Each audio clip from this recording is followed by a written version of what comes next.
မင်္ဂလာပါထွန်းစားကိုပုံမှန် biasing ပေးထားတဲ့အချိန်မှာရှိတယ်ဘိုးတွေကိုကျွန်တော်နည်းနည်းတိုင်းပြမယ်နော်အဲ့ဒါကအုံလောကိုအသုံးချလို့ရတယ်နော်အုံလောကိုအသုံးချမယ်ဘိုးမီတာနဲ့တိုင်းပြင်မယ်ဆိုရင်အခုကျွန်တော်ပြောတဲ့နီးလန်းလေးတွေသုံးမယ်အခုဟာကကျွန်တော်ဒီအပိုင်းရပါနှစ်ပိုင်းခွဲပြပြရတယ်လေတေချာပြောမှရတယ်ဗျအဲ့ဒါကြောင့်နော်အဲ့တော့အခုခါတော့ပစ္စည်းတွေဘယ်လိုလုပ်ထားတယ်ဆိုတာပြောမယ်နော်ဒီအပေါင်းလိုက်ဒါအနှုတ်လိုက်နော်bread book မှာလောက်ထားတယ်နောက် transfer 828ဟလာ NBN transfer ဆိုတော့ဒီ emitter ကိုracer လေးနဲ့ ground ချပေးတယ် 1k ohm ရှိတယ်collector ကိုဟလာ 2.7k ရဲ့ LED နဲ့ဆင်ဆက်လုပ်ပြီးတော့ supply အပေါင်းမှာတက်တာအခုက base band ရဆိုပေးမယ်ပေါ့ဗျာအမျိုးမျိုးလှည့်ပြီးကိုဒါကျွန်တော်ဖြုတ်ထားတယ်နော် base band ရကဖြုတ်ထားတယ်အဲ့ဒါလေးပြီးတော့အလုံးပုံလေးပြောပြမယ်နော်သူကဟာလာ collector ကိုအပေါင်း emitter ကို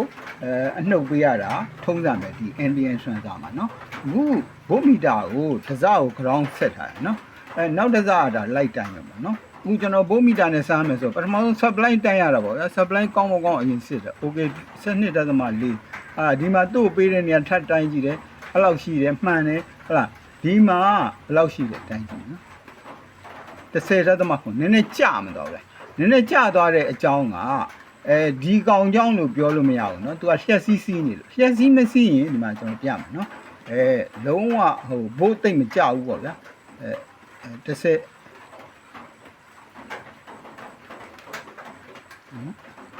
စနစ်ဓာတ်သမ4ဆို तू ကလည်း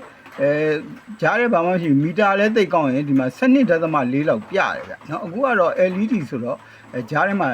ကျသွားတော့ပေါ့နော်ရိုးရိုး racer လောက်တာဆိုရင်ဒီမှာ12.4လောက်ရှိတယ်တွေ့လား racer လောက်ဆိုဒီမှာလုံးဝ